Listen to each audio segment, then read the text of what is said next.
Today's video is about find the inverse of quadratic functions. For 1, explain why f of x equals x squared minus 2x plus 8 is a function that doesn't have an inverse function. We know only one-to-one function has inverse. And for quadratic function, the graph like this is not one-to-one function. So for A, because f of x equals x squared minus 2x plus 8, it's not a one-to-one function. For B, explain why g of x equals x squared minus 2x plus 8. X greater than equal to 1 is a function that has an inverse function.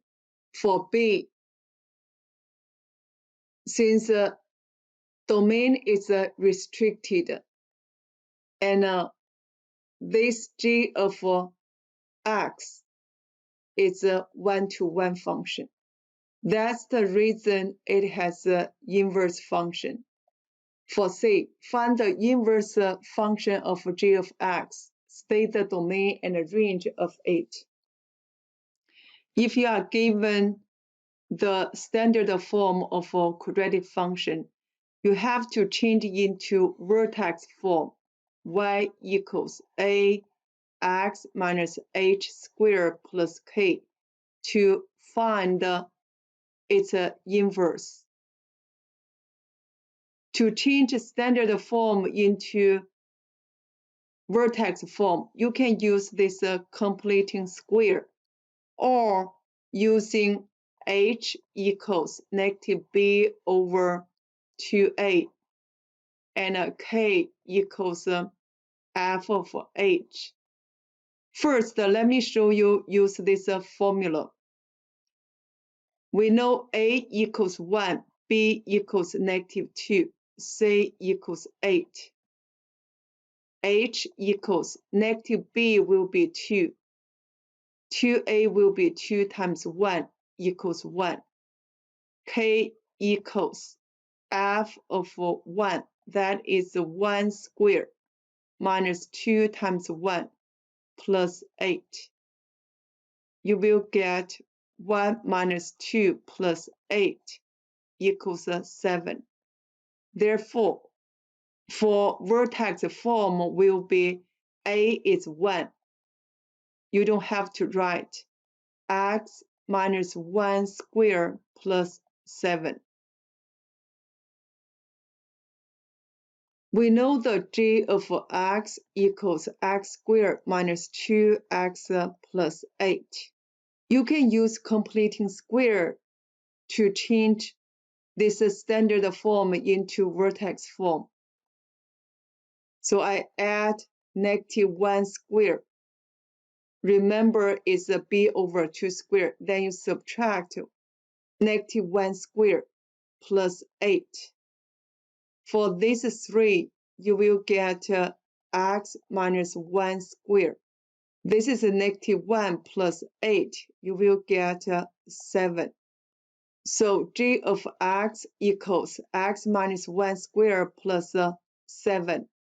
We will use escape to figure out the inverse of g of x. E, which means exchange xy. S is a solve for y. C, change y into inverse notation. So first step, switch xy. You will get x equals y minus 1 squared plus 7. They give to you x greater than or equal to 1 for the domain. Second step, solve for y.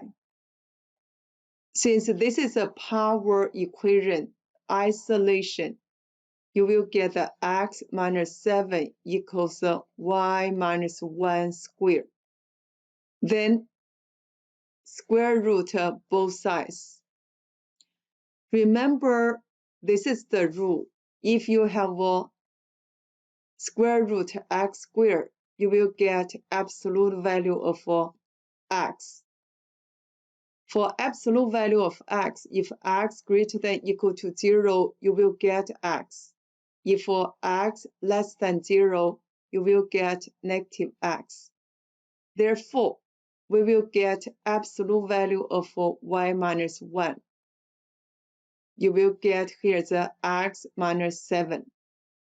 Since x greater than or equal to 1, basically means this is y greater than equal to 1. So y minus 1 greater than equal to 0. Therefore, you will get itself equals square root x minus 7. Then cross the river, change the sign, y equals square root x minus 7 plus 1. Last step, we need to change y into inverse notation. That is the inverse of g of x equals square root x minus 7 plus 1. For the domain, this is a square root of function. We will set up a radicand x minus 7 greater than equal to 0. X greater than equal to 7 will be the domain. Range will be the domain of our original function. That is y greater than equal to 1. Let's go to D. Show that g of inverse g of x equals inverse g of x equals x. For g of inverse g of x, that equals g of square root x minus 7 plus 1. We already changed this into vertex form. That is g of x equals x minus 1 squared plus 7. Plug this one into vertex form. You will get square root x minus 7 plus 1 minus 1 squared, then plus 7. 1 minus 1 cancel. Then square root x minus 7 squared will be x minus 7. Then plus 7. You will get x. For inverse g of x equals inverse g of x minus 1 squared plus 7. Remember, you always use vertex form to prove this. If you use standard form, it will be too much work. So we have square root x minus 1 squared plus 7 minus 7, then plus 1. You will get, this is gone, square root x minus 1 squared plus 1 equals absolute value of x minus 1 plus 1. Since x greater than or equal to 1, which means x minus 1 greater than equal to 0. So we have x minus 1 plus 1 equals x.